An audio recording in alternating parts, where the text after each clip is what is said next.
My girlfriend said, "You're replaceable." I replied, "So are you." Then I walked away without a fight, and I smiled when every replacement failed her. Hey Reddit. I'm a 25-year-old guy navigating life in a bustling mid-sized city where the pace is just right. Not too chaotic like the big metros, but lively enough to keep things interesting. By day, I'm a software developer at a solid tech firm, grinding through lines of code, squashing bugs, and sitting in those never-ending team meetings that could put anyone to sleep. It's steady work, nothing flashy, but it covers my rent for a cozy one-bedroom apartment with a killer view of the city skyline at dusk. Nights and weekends, I'm all about that low-key vibe. I devour books on everything from sci-fi to self-improvement, hit the gym 3 times a week to maintain my build and clear my head, and unwind with friends over board games or marathoning classic movies like The Shawshank Redemption. Socially, I'm the quiet observer, funny in small groups, but I don't crave the spotlight. Relationships have been hit or miss for me. In college, I had a couple of short flings that fizzled out quickly, mostly because I was too focused on my studies and part-time gigs. I figured I'd settle down someday, but I wasn't in a rush. Life felt full enough on its own. That all shifted about a year ago when I met her at a friend's backyard barbecue. She was a whirlwind, outgoing, with a contagious laugh that lit up the whole crowd and big dreams of climbing the ladder as a marketing executive.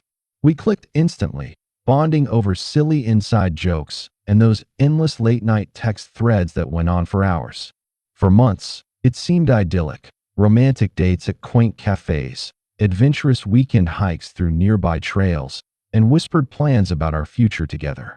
But beneath the surface, I brushed off the warning signs. Her playful flirts with other guys via texts, or how she'd brush off my concerns as mere jealousy. I was head over heels, or at least I convinced myself I was, pouring every ounce of my energy and heart into making it work. Little did I know that blind devotion would lead to the toughest lesson of my life. It all unraveled one stormy Friday night in our shared apartment, a place that had once felt like a sanctuary, but now seemed like a pressure cooker ready to explode. The rain outside was relentless, hammering against the windows like furious fists trying to shatter the glass, while thunder rumbled in the distance, echoing the chaos brewing inside. The air was thick, heavy with the scent of stale takeout and unspoken resentment, remnants of the dinner we'd barely touched earlier.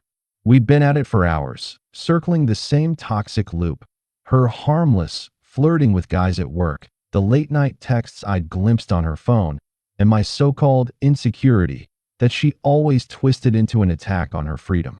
I sat on the edge of the couch, fists clenched, trying to keep my voice even, but she was pacing the living room like a caged animal, her heels clicking sharply on the hardwood floor, her face flushed with a mix of anger and something colder, more calculated. Suddenly, she stopped dead in her tracks, right in front of me, her eyes locking onto mine with an intensity that made my stomach drop. The room felt smaller, the shadows from the flickering lamp casting eerie shapes on the walls. "You're replaceable," she spat, her voice sharp as a knife, dripping with that icy certainty that sliced through me like a blade. The words hung in the air, reverberating off the walls, and for a split second, time seemed to freeze. My heart slammed against my ribs, a frantic drumbeat that drowned out the storm outside, and a cold sweat broke out on my forehead. Was this it? The end of everything we'd built? The lazy Sunday mornings, the shared dreams of traveling the world, the way she'd curl up against me after a long day? Panic surged through me. What the hell was I supposed to do now? Fight back with accusations that would only escalate this? Beg her to stay, humiliating myself in the process? Or just walk away and risk losing it all forever? The tension was electric, crackling like the lightning outside, pulling me in 2 agonizing directions. On one side, the raw fear of losing her clawed at me, the emptiness of coming home to a silent apartment, the void where our future plans used to be. But on the other, a gut-wrenching realization hit hard. Maybe she was right. Maybe I had been too clingy, too quick to doubt, ignoring how her independence made her who she was. If I didn't handle this moment perfectly, say the wrong thing, make the wrong move, The consequences could be catastrophic. Not just losing her, but the life we'd painstakingly built together. The joint bank account, the framed photos on the mantle, the trust I'd placed in her. Hell, it could shatter my faith in myself, leaving me questioning every relationship I'd ever had, spiraling into a darkness where sanity felt like a distant memory. My mind raced, replaying every argument, every tender moment, as the storm raged on, mirroring the turmoil inside me. I stood there in the dimly lit living room, staring at her with a mix of disbelief and hurt, my mind racing like a runaway train through every bitter argument we'd endured over the past few months.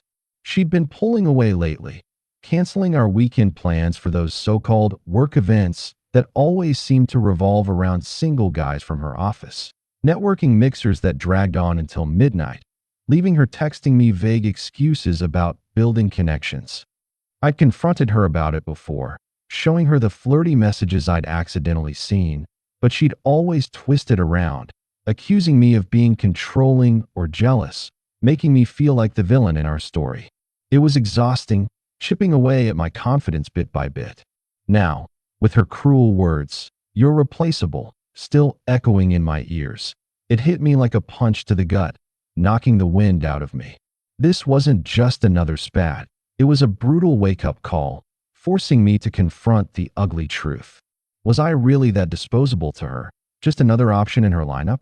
And if I let this slide, brushed it off like all the other times, what would that say about my future? I'd poured so much into us, countless hours of emotional support during her stressful days, planning trips we'd saved for months, even helping her prep for job interviews. The stakes felt enormous, looming over me like a dark cloud. One wrong move, and I could end up shattered, questioning my own worth, replaying this moment in therapy sessions for years, or worse, trapped in a toxic cycle where I kept forgiving and forgetting, only to get hurt again. But in that charged silence, something inside me finally snapped, a dam breaking after too much pressure. I wasn't going to plead, wasn't going to argue or beg for scraps of her attention. That path had led me here, to this breaking point. I took a deep breath, feeling the raw anger bubbling up but mixing with a strange, unexpected calm, a clarity I'd never felt before. My voice came out steady, almost detached, though my hands trembled at my sides. "So are you," I replied, the words hanging there like a challenge. Then, without waiting for her shocked reaction or whatever retort she might hurl back, I turned, grabbed my jacket and keys from the hook by the door, and walked out into the pouring rain. No slamming doors, no dramatic gestures, just a quiet exit, the door clicking shut behind me like the final period on a painful chapter. As I drove aimlessly through the slick, wet streets, the windshield wipers battling the downpour, headlights from oncoming cars blurring into streaks of light, I replayed it all in my head. Flashbacks flooded in. The first time she'd canceled a date for one of those events, her dismissive laugh when I brought it up, the way she'd make me doubt my instincts. Part of me screamed to turn the car around, to go back and apologize, to salvage what we had before it was too late. But another voice, quieter but firmer, whispered that this was my chance to break free from the pattern. I'd always been the peacemaker, the one who smoothed things over to keep the peace. But tonight, in the midst of that storm, I chose myself. For the first time, I prioritized my own dignity over saving a sinking ship. The next few days blurred into a haze of numbness and relentless self-doubt, like walking through fog that refused to lift. I couldn't face going back to our apartment. Not yet. So I crashed at my buddy Jake's place, texting my boss that I was under the weather to buy some time. In reality, I was just processing the wreckage, lying on his couch staring at the ceiling, replaying that stormy night on loop. What if she'd meant every word? What if I was the problem, too clingy or insecure, pushing her away with my constant worries? It gnawed at me, turning sleep into a distant memory. I'd scroll through our old text threads on my phone, the screen glowing in the dim room, uncovering red flags I'd conveniently ignored, the late-night work calls that went on for hours, the flimsy excuses about girls' nights out, that always seemed to involve guys I'd never met. Each message stung like a fresh wound, making me question my judgment and sanity.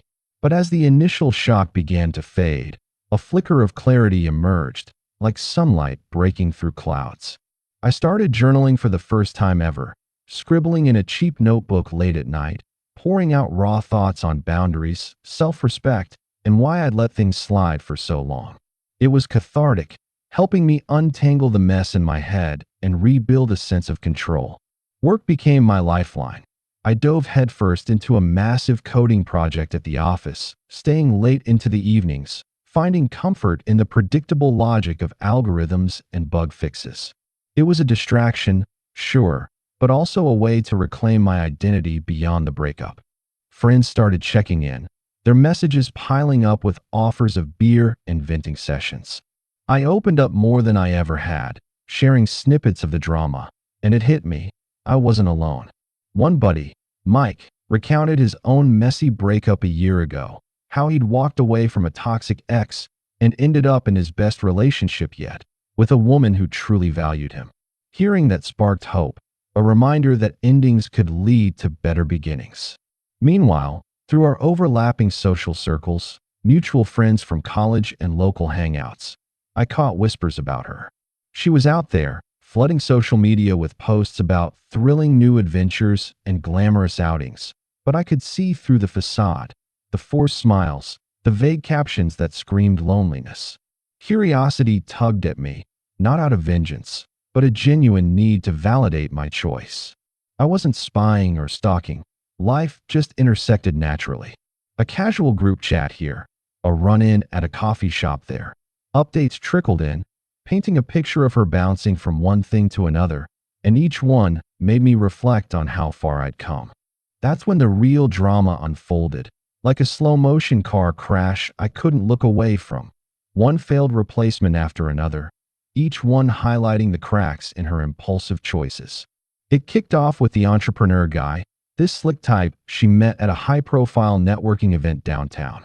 He was tall and polished, zipping around in a flashy sports car, always flaunting his million-dollar ideas on LinkedIn like they were already minted. On paper, they seemed like a power couple, both ambitious, both chasing success in cutthroat worlds. But it imploded after barely a month. Word filtered back through a mutual friend that he ghosted her abruptly, fed up with her relentless critiques of his business pitches, dismissing them as half-baked dreams.